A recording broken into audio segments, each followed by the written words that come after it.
Yeah.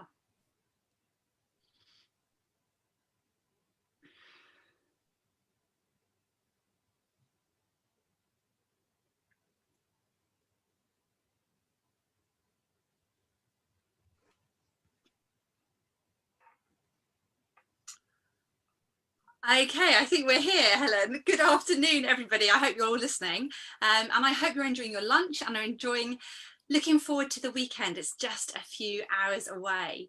If you haven't met me before, my name's Becca Legg, and I'm really proud to be the quite new director still of Restored, which is a Christian charity working to end violence against women by equipping the church to recognise and respond to domestic abuse. Now, if you stumbled across us this afternoon, almost by accident, do visit our website later to find out more about who we are and what we do. You can find us at restored-uk.org. At Restored, we love working with friends, individuals and other organisations, all working together to end violence against women and to help the church to change the story for women all around the world. Now, one of those friends is Helen Paynter, and I'm really delighted to introduce you to her now.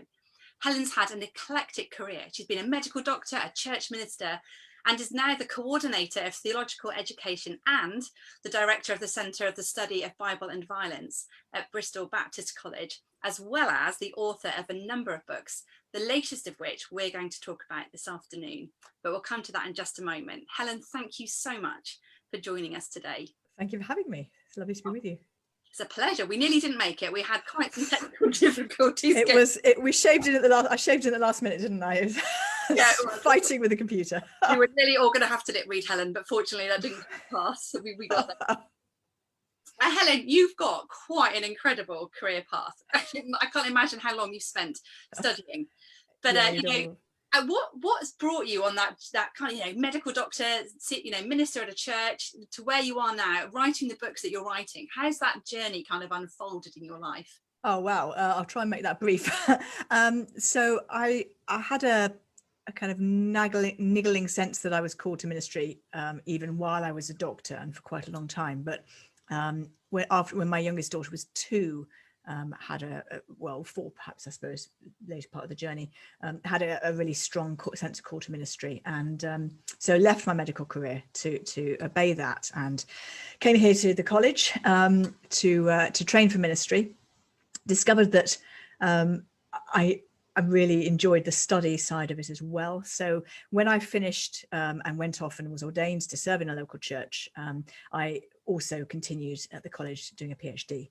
And I did that on humour in the Book of Kings. So obviously, in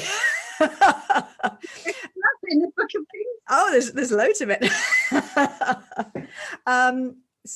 But I've been grappling with the question of how to interpret biblical violence for a long while, probably since before I started at college here. My attention was drawn to it by our church youth worker, actually, who was grappling with it with a young person.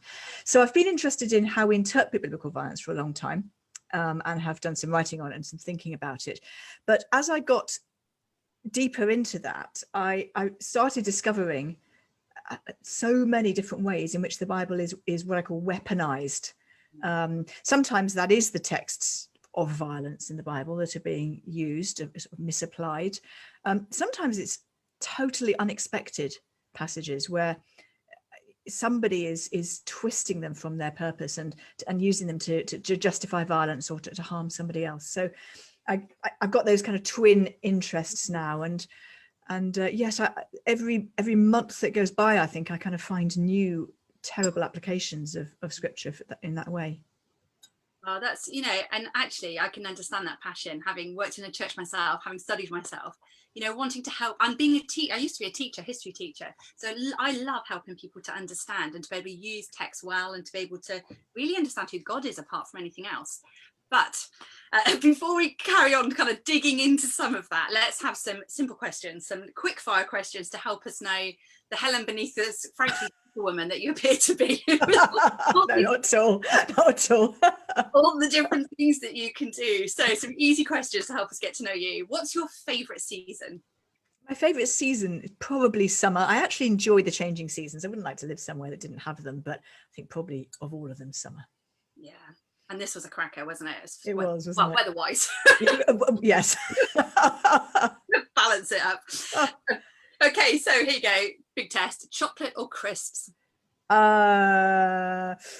Chocolate, I think. But actually, I think the best thing, and I kind of do this at Christmas, is you have a bit sweet and then you want a bit savoury just to kind of balance it up, and then you're ready for a bit sweet again. So, can I have both?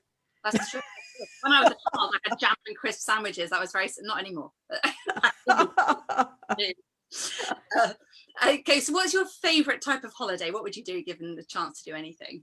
Probably go somewhere where there are mountains and walk.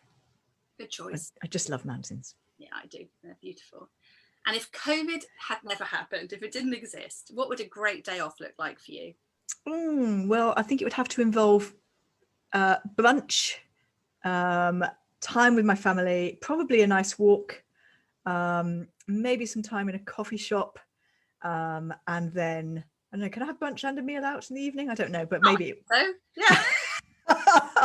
Something like that, I think. I think so. Great. If it's going to be a great day off, it's likely to involve lots of things. Brilliant. And who would you most like to meet? They don't have to still be alive. Who would you most like to meet? Oh, do you know, I don't know. I would quite like to meet Barack Obama, actually. Ooh. And maybe Michelle as well. Maybe I could have dinner with the two of them, please.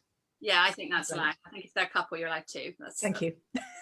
But perhaps only if you can take me along. I can join you. That would be fair enough. That'd be good. So, but really, Helen, the reason we've got you here is to talk about your new book, which is called The Bible Doesn't Tell Me So. Now, I have been very privileged because it's not out. When is it coming out? In the next couple of weeks? 23rd, yeah, 23rd of this month. But I have actually read it because I got a sneak preview version of it. And I really, really loved it because, Helen, what I appreciated was the depth of theology in it. So it's a really, for want of a better phrase, it's a really clever book. It's like proper study, proper understanding of the Bible, but it's written in a way that I think is really, really accessible. So you don't need to be a theologian to read it. You don't need to be a church leader. I think it's really accessible to anybody. But if I try and describe what it's all about, I might not do it justice. So could you help us with a little summary of what it's all about? Yeah, so it's addressed to women. Now, I just want to stop there, actually, because I'm aware that domestic abuse doesn't just happen husband against wife, but because it's looking at the way that the Bible is used to justify or to keep people in situations of domestic violence, it seemed to me that from my research that this was mostly happening when a husband was abusing a wife. And so it's addressed to women, although it could be relevant to men as well. But it's addressed to women who are caught in situations of domestic abuse, and to those who want to help them, of course, and their pastors and their friends and their churches as well. But to saying, I guess, what the title tries to imply, there's probably a whole complex of things that are making it very difficult for you to find safety, perhaps, if you're still in this situation. But the Bible doesn't need to be one of them. The Bible is on your side, it's not on your abuser's side. So that's, in a nutshell, what I'm trying to do there. So looking at so many of these different scriptures, isn't it? And understanding what they really, really mean. And I really loved it. So what prompted you to write this book in particular? It was an email. It's interesting how I was thinking about this the other day, how several of the things big projects I've done have been triggered by somebody contacting me with a question. And I'd been part of a podcast series called #SheToo, which was about text of sexual violence in the Old Testament, and I'd been part of that. And because someone had heard me speaking about that, this lady emailed me. I'd never heard of her, never met her before, and she emailed. She'd just got out of an abusive relationship, and she'd been married to her abuser for decades. She had grown-up children. And she emailed with this string of questions, kind of along the lines of, why does the Bible tell me I've got to put up with this? I mean, it was a series of questions, but essentially it was that. And it's very hard to answer that sort of question over email in the sort of constraints of, but I did my best, and I kind of addressed each of her questions with like a longish paragraph. And I thought she would either just never reply, or she'd email and say, well, that didn't help. Yeah, thanks, but no thanks, sort of thing. But she emailed back almost straight away and said, oh, I wish I'd seen this before. And that just broke my heart, actually. And I thought, and so that was what triggered me writing. So I wrote this book with her in my mind, with her 20 years ago in my mind, thinking, if you had, I want to write the book that will show you that you don't have to put up with this. Yeah, that's beautiful. And I mean, I can hear your voice actually. Like that's an emotive thing, isn't it? That, yeah. Gosh, to know that somebody, if they'd have read that all those years before, maybe their life would have turned out so differently. Maybe their story would have been really different. I know that's so much at the heart of who we are, and we want to help people realize that maybe the world isn't quite what they thought, and God isn't quite who they thought. But you've clearly got all the credentials for the theological side of that. But I know then that you went on a bit of a journey of researching the lives of survivors and understanding. And what did you discover in that process? I discovered that domestic abuse is as common within the church as it is in wider society, which is just shocking and heartbreaking. And I discovered a whole load of ways in which the Bible is being weaponized. And what I found was, I could have listed half a dozen texts that might seem to serve the abuser's purpose. They don't, but on the surface might seem to. And I was expecting to encounter those when I talked. So I spent a lot of time talking with people who I don't think anyone was still in the situation, but people who had left, had left partners. But what I discovered was a whole load of other texts that I would never have guessed could have been used in that way, and yet and they were being so twisted from their meaning. So, yeah, I basically spent my time compiling a list, really, of the texts that were being used, and I also discovered something which disturbed me, and I want to be careful how I express this, because as a Christian, as a woman minister, it'll be obvious to listeners that I am somebody who believes in women having leadership roles in church, but not all churches do.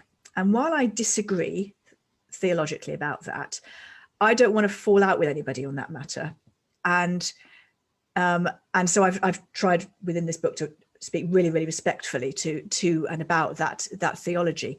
But one of the things that I did discover was that in some churches,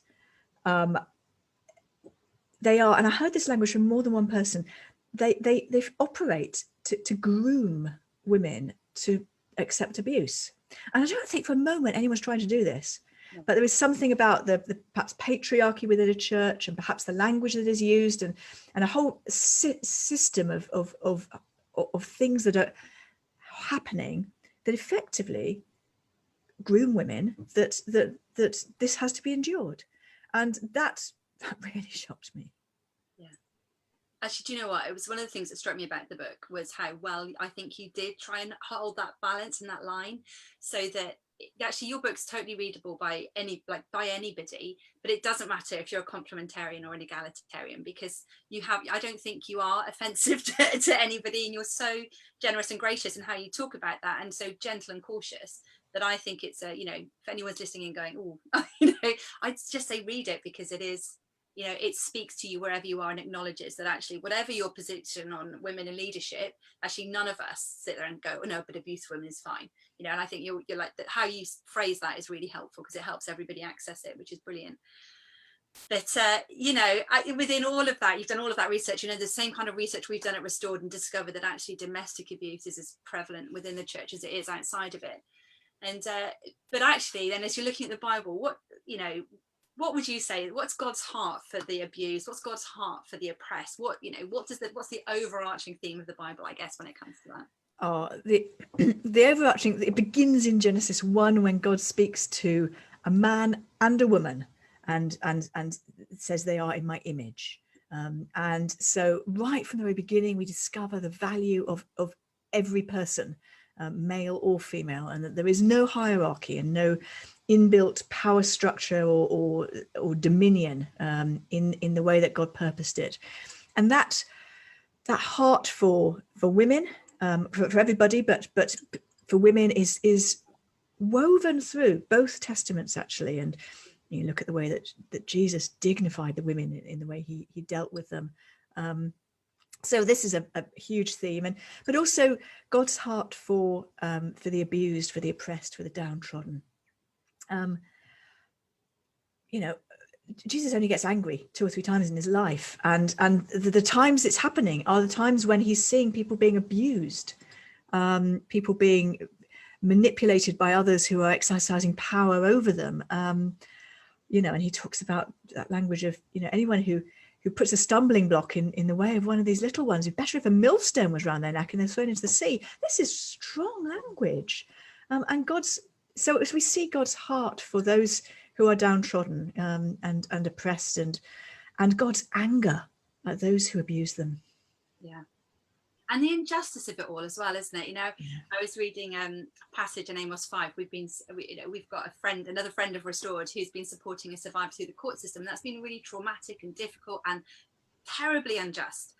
And actually, you realise that God was talking about this 3,000 years ago, you know, through his prophets to people, and his heart is for justice and for righteousness, and for his people to lift up and carry, you know, and bring restoration to people who've been oppressed and abused. Yeah, no, I love. I'm with you. But I know that one of those things that gets, and I think, misunderstood and probably and then misinterpreted and then misused and then weaponized almost, is actually the concept of forgiveness, which sits right at the heart, doesn't it, of Christianity. It's you know, you can't get very far in the Christian faith without grappling with forgiveness. But then I don't think people always get to the end of what forgiveness really looks like and what it means and what it critically, I suppose, doesn't mean. So how do you understand or explain forgiveness in the context of abuse? Because I think that, you know, just from the conversations we have with the survivors in our network, we know that actually it's so often this kind of demand that the Bible tells us we must forgive, which is true, but that it becomes this stumbling block actually of, you're not listening, you're not hearing me, you're putting, you know, like, how do you understand forgiveness in that context? So I think, putting it negatively first, I think we mustn't assume that forgiveness always means that a relationship is restored to what it used to be. And that, you know, when we're talking about really serious, grave offences with ongoing consequences, and forgiveness or not, there are ongoing consequences that these trauma victims suffer. That it doesn't mean that abuser has to be permitted back into the home, back into share the finances, back into the bed. It doesn't mean that. If we look at, there's a chapter in, I think it's Matthew's Gospel, where Jesus addresses the question of what do I do if it's expressed as, what do I do if my brother sins against me? And he addresses that question twice in just within a few verses. And the first time, he talks about forgiving and forgiving and forgiving and forgiving and forgiving. And it talks about 70 times 7. And he's referring back then to this moment in Genesis 4, I think it is, when Lamech, who was one of the, you know, he's very, very early, he's Adam's great grandson or something. And he celebrates the fact that he's going to exercise vengeance 77-fold. And so when Jesus says this, forgive 77 times, he's saying you don't take vengeance. So that's the first thing about forgiveness, is it's a choosing not to take vengeance, which is of course not the same as refusing to participate in a legal process, because that's about civil law and so on. But the second time in that chapter, he's talking about in church discipline terms, but he talks about, if someone sins against you, go and show them your fault, just the two of you. Well, most women who are experiencing abuse will have done that many, many times, actually. Then you bring along a few witnesses. And then if they still won't listen, you put them out of the church. So what he's saying is there is a time when somebody needs to be, when the perpetrator needs to be separated from the person that they are harming. And that is not contradicting the need to forgive. And it's not contradicting the need to set aside vengeance, but that it doesn't mean you have to live together again. Yeah. Which is really important. And I don't think I've heard that explained quite like that, but I've read it in your book. I've heard it explained like that before. And I think that's an incredibly helpful, because forgiveness isn't the same as letting somebody keep on hurting you, is it? It's not the same as putting yourself in harm's way again. It's something entirely different, but really, really helpful. One of the other things that I was really moved about was, you know, there's a chapter in your book talking about Jesus and his experience of abuse. And, you know, you started by quoting some of the Christmas carols that, you know, say God incarnate and, you know, God come down as man, which is this, you know, again, sits at the center of our faith. But what is it about God coming down to earth in human form that is such an encouragement to those experiencing abuse? It means he's not a God who's just watching from heaven saying, oh dear, I don't like to see that. And he is, but he's so much more than that, because he's a God who has shared our experience. And actually, if you tease out Jesus' experiences, particularly towards in the last hours of his life, he shares so much with what many domestic abusers, victims of domestic abuse experience. Actually, earlier on, we see him being willfully misunderstood. People were actually, frankly, trying to gaslight him. Yeah. And so we see him being talked about and misrepresented and lied about and all those horrible things that go on. And then, as I say, in the passion narratives, towards the end of his life, we see him being physically abused really badly. Okay. We see him being stripped naked and shamed. Some people these days talk about Jesus being sexually abused, and I don't think we can be confident about that. But we do know that he was stripped naked, and actually the Gospels lay that on quite thick if you count the number of times it's described, and just hung out just hung out to dry like that. It's awful, and so he really understands what someone who is experiencing domestic abuse is going through, because he has been there. There's more to say about the power of the cross for forgiveness and for ultimately healing the world, but in terms of the power of the incarnation, I just don't think we can overstate it. It's so important. Yeah, I think one of the things that is real for survivors is feeling all alone and feeling like nobody understands and feeling like nobody gets it. And actually to have that realization that Jesus really does, is extraordinary, and quite powerful, all in and of itself. Mm. One of the things I do like about your book is that towards the end, I said that like there's lots of things I don't, I basically like it. But one of the things I really liked was that towards the end you have these 3 chapters, and there's a very short one for those who've experienced abuse, because really all of the rest are aimed at them, and then one for church leaders, and then a chapter for perpetrators. And I liked that you spoke to them. Because it can be very easy to demonize perpetrators and abusers, and the truth is what they do is dreadful, and it is, and you never want to minimize that. But I just wondered if you could kind of sum up what your message was for perpetrators. What is it that you want perpetrators to hear in the midst of it? In your better moments, you probably don't want to do this. There are probably moments when you regret the way that you are hurting the person you're hurting. And what I said in my book was, if this is one of those moments, then you need to act on it right now, because we know that good news resolutions don't last. We know that that how we feel today won't necessarily influence how we feel tomorrow. So if that is you, and this is that moment, then take steps right now to make sure it never happens again. And that may well mean turning yourself into a police station. It might mean moving out of the home. It will mean losing the right to control what happens in your marriage or your relationship. And it may well mean cooperating with legal authorities. But if you do not do that, you will continue to abuse, you will continue to harm someone that you say you love, and you will continue to damage your own soul. So for the sake of the person that you say you love, and for the sake of your own soul, stop right now, repent, get the help you need, cooperate fully with everyone who's going to be stepping in, and make sure that this never, ever happens again. Because there is forgiveness, because in Jesus Christ, there is forgiveness even for people like you and me. And that's really powerful. And that, I don't think it could be said more succinctly or more clearly. It is, I think it's that being able to prepare to relinquish control is absolutely critical, isn't it? So Helen, in a minute, I'm going to open up and let other people, I know some more questions are coming in, but if there's a survivor listening in now, so a survivor now, is there one message that you'd want them to hear above everything else? What would that be? What would you like to say to them? I'd like to say that God loves you so very much, and you are so very precious, and it is never his intention that you should be harmed like this.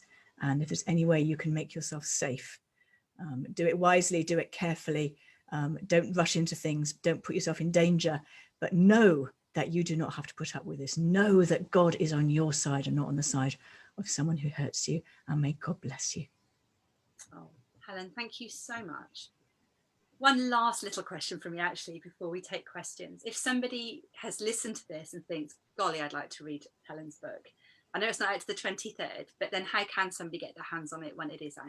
So it's actually available for pre-order straight away. You can get it from any good bookshops, including quite a well-known online one, but there are other bookshops exist. You can also get it directly from the publisher. And I think it's going to be out in Kindle in due course. I'm not sure it's available on Kindle yet, though. No, I've seen that the button's there on the good. You may find Kindle to be done, but that's great, thank you. And I'd like to say that Restored is running a fantastic opportunity to get your hands on Helen's book as soon as it's out, because we would like to send a copy free of charge to anybody who is prepared to sign up and give a regular donation to Restored today. You see, over the last few months, we've been very busy putting some of this theology into practice, supporting women who have been let down by those who are meant to love them, training church leaders to recognise and respond well to domestic abuse when they come across it. We want to see a network of churches that never tolerate abuse, but instead provide a safe refuge for survivors, nurture them back to health, and demonstrate God's deep love for them. But there are more challenges ahead. With lockdowns increasing across the country as we speak, we anticipate the number of survivors needing help and support will only increase. Churches will be under increasing pressure to respond. We want to equip and enable them to do that, to hold their arms as they shepherd their congregations, to help women discover the truth that God is for them, that he loves them deeply and has plans to give them hope and a future. So we'd love you to stand with us as we do that. I said before, we love to work with friends, and we can't do this alone. Anything that you give to support the work of Restored will make a huge difference to us and to women who desperately need to have their story changed. A regular donation of just £5 or even £10 a month would help us equip more leaders to provide an effective response to survivors of abuse. And then we'll send you a free copy of The Bible Doesn't Tell Me So as soon as it's available, however much you choose to give. And if you'd like to sign up, just follow the link in the comments below that I think Esther is going to put there for us. So Helen, thank you. I'm just going to wait and see if I've got to do some shenanigans on my technical side now to see if I can find the questions that have come through. Here we are, here we go. I've got a couple coming through. It started for 10. Why do you think it's so hard for some church leaders to speak out about this issue and actually address it? Oh, hard hitting. Oh, I think there's a whole range of issues. I think one of the chief blocks actually is just ignorance, that they don't realise that it could be happening within their church. Perhaps they're not informed about what it looks like as well. It's probably the minority, it would be only the minority of people who experience domestic abuse who are going to show up with bruises and so on. So it's a question of being more attuned to spotting these things. But why it is not preached, I do not know. I'm afraid I cannot explain it, and I won't defend it either. It should be preached. It should be spoken out about, because things that are spoken out about gain the people think about them, people consider them, and they engage with them. So I'm sorry, I'm not going to defend it, and I'm not sure I can explain it. And you know, on that note, I'm very excited that the vicar at my church has just asked me to help him with a service specifically looking at domestic abuse. Brilliant.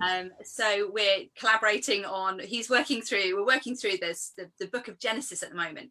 And of course you get to the story in Genesis 34 of the rape of Adina or Dinah. I'm never entirely sure how to say her name. Dinah, I think, yeah. I read it this morning, actually. How pleasant.